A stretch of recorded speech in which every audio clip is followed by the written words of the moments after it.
तो आजकल हमारे यहाँ जो रिवाज बन चुका है वो ये है कि हम गैर ज़रूरी चीज़ों के पीछे चले जाते हैं और ज़रूरी चीज़ें जो है हमने उनको छोड़ दिया है। मिसाल के तौर पर हमारा कोई फौत हुआ, भाई बाप कोई भी फौत हुआ, तो हमने 10 देगे पका ली, 15 देगे पका ली।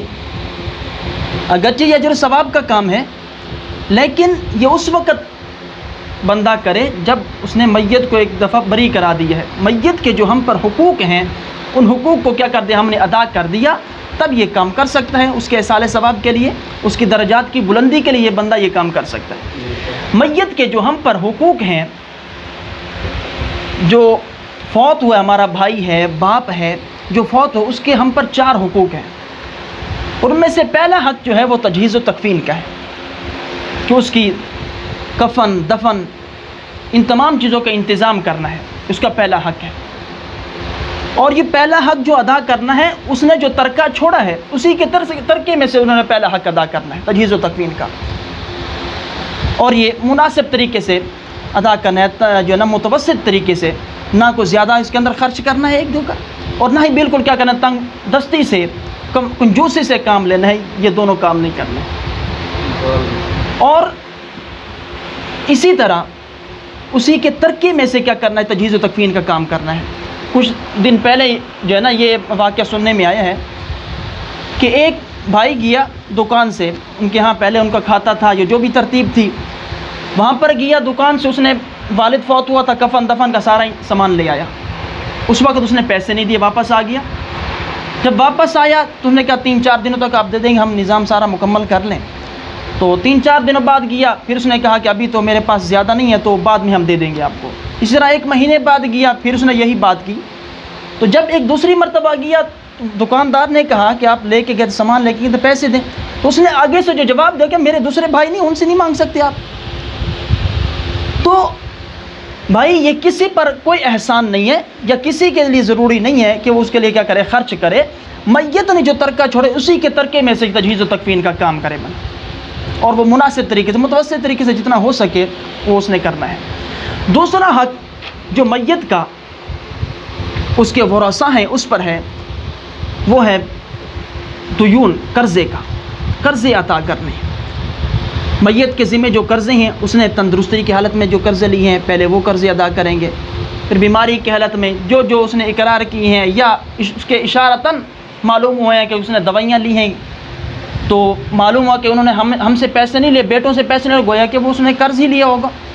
तो जो कर्ज़ उसने लिया है वो कर्ज़ को क्या करा जाएगा, वह तजहीज़ व तकफ़ीन के बाद उस कर्ज़ को अदा किया जाएगा, उसी के माल में से, उसकी मीरास में से अदा किया जाएगा।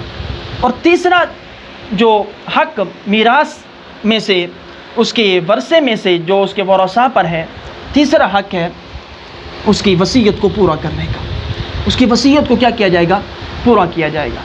और वसीयत जो पूरी की जाएगी वो सुलुस माल में से पूरी की जाएगी, तिहाई माल में से उसके माल के हिस्से बना लिए जाएंगे, उसमें सुलुस में से उसकी वसीयत को क्या किया जाएगा, पूरा किया जाएगा। अगर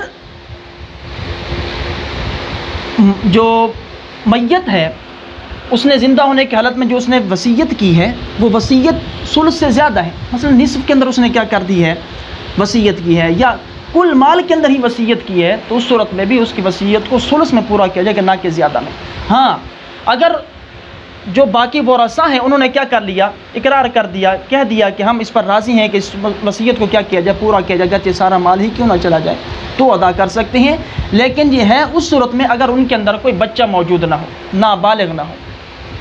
नाबालिग है, अगर नाबालिग ने इकरार भी कर दिया कि ठीक है जी मैं राज़ी हूँ, आप जो है ना वसीयत को पूरा कर सकते हैं, तब भी नहीं कर सकता। सारे बालिग हों और सारे इकरार करें कि ठीक है जी अगर सारा माल ही चला जाए तब भी हम क्या करेंगे, वसीयत को पूरा करेंगे, वालिद साहब की, भाई साहब की जो भी तरतीब है वसीयत को पूरा करेंगे, तो ठीक है। अगर कोई बच्चा मौजूद है, अगरचे वो इकरार कर दे, तब भी वसीयत को पूरा नहीं किया जाएगा। तीसरी चीज़। और चौथी चीज़ जो मैयत का हम पर हक़ है वो है मीरास का। मीरास में से अक्सर चीज़ों को अल्लाह रब्बुल इज़्ज़त ने हम पर क्या कर दिया, कुरान मजीद के अंदर मुतय्यन कर दिया है। मीरास मुतय्यन है उनके वर्से को, जो इन तीनों चीज़ों से पहले तजहीज़ व तकवीन, तजहीज़ व तकवीन के बाद जो कर्ज़ा है उस पर कर्ज़े को अदा करेगा, तीसरे नंबर पर उसकी जो वसीयत है वसीयत को पूरा करेगा। चौथे नंबर पर जो माल बाकी बचा उसको जो उसके रिश्तेदार हैं, शरीयत ने जिसको जितना हिस्सा दिया है उस तरह उन रिश्तेदारों के अंदर क्या किया जाएगा, तकसीम किया जाएगा।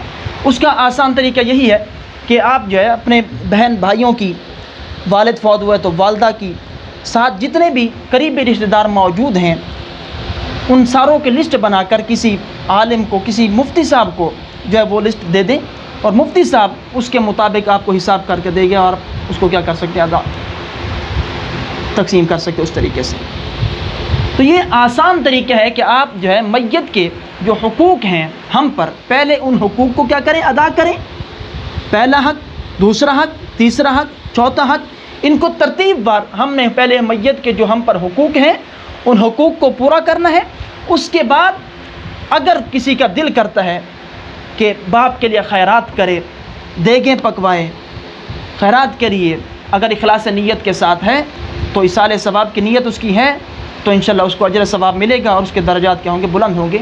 तो भाई हमने कोशिश जो करनी है कि जो चीज़ें ज़रूरी हैं हमने पहले उनको अदा करना, ना कि हम गैर ज़रूरी चीज़ों के पीछे चले जाएं। आजकल हमारा जो माहौल है, हम गैर ज़रूरी चीज़ों के पीछे चले गए। बाप मारा हमने 15 देगें पकवा दी, 20 देगें पकवा दी, लेकिन जो ज़रूरी चीज़ है उसके पीछे किसी ने ना को मैयत को बरी किया है, ना ही खुद मैयत के हुकूक से क्या हुआ है, बंदा बरी हुआ है। तो पहले ज़रूरी चीज़ें, उसके बाद अगर माल बचता है तो उसके मीरास में से या अपनी तरफ से बंदा इसाले सवाब के लिए सारा कुछ कर सकता है।